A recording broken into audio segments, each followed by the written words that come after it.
دفعہ کا ذکر ہے کہ کسی جنگل میں ایک گلہری رہتی تھی۔ روز صبح وہ درخت سے اترتی، دریا پار کر کے ہرے بھرے باغ میں جاتی، سیر و تفریح کرتی، پھر پھلدار درختوں پر چڑھتی، پھل توڑتی، خود بھی کھاتی اور اپنے دوسرے ساتھی جانوروں کو بھی کھلاتی۔ دریا کے پاس ایک بڑا سا پہاڑ تھا جو ہر روز گلہری کو باغ کی سیر کرتے اور کھیلتے کودتے دیکھا کرتا تھا۔ ایک دن گلہری جو پہاڑ کے پاس سے گزری تو پہاڑ بڑے غضبناک انداز میں گلہری سے مخاطب ہوا۔ تم ایک چھوٹی سی مخلوق ہو اور سارا وقت کھانے پینے اور کھیلنے کودنے میں ضائع کرتی رہتی ہو۔ تم غرور سے ایسے رہتی ہو کہ اگر تم نہ ہوتی تو جنگل میں کوئی رونق نہ ہوتی۔ یہ سن کر گلہری حیرت سے پہاڑ کو دیکھنے لگی اور بولی، میری سمجھ میں نہیں آیا کہ تم کہنا کیا چاہتے ہو؟ یہ سب باتیں تم کیوں کہہ رہے ہو؟ میں نے تو کوئی غرور کی بات نہیں کی اپنی عقل اور شعور پر، لیکن تم مجھے مغرور نظر آتے ہو اپنی بلندی کی وجہ سے۔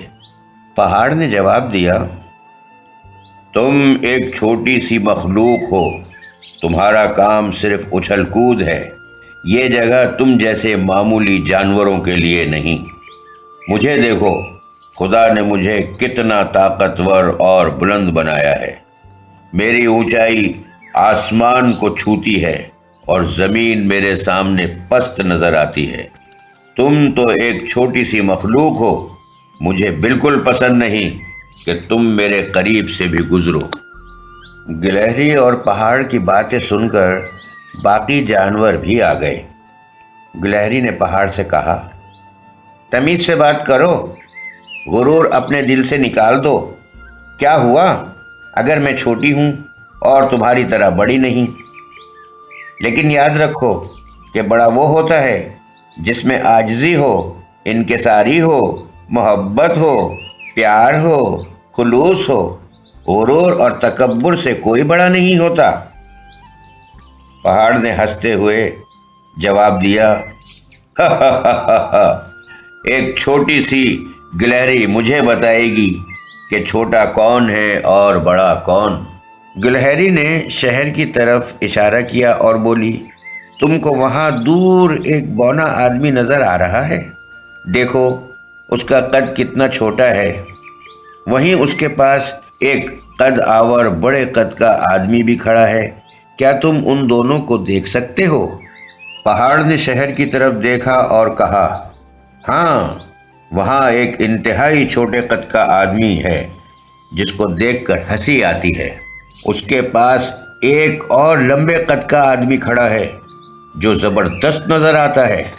گلہری نے کہا، وہ جو لمبا آدمی اور طاقتور آدمی کھڑا ہے جس کو دیکھ کر تم خوش ہو رہے ہو، وہ وہاں کا مالی ہے جو صرف پودوں کو پانی ڈالتا ہے، جبکہ وہ بونا آدمی جس کو دیکھ کر تم کو ہنسی آ رہی ہے، وہ وہاں کا سب سے زیادہ علم والا انسان ہے۔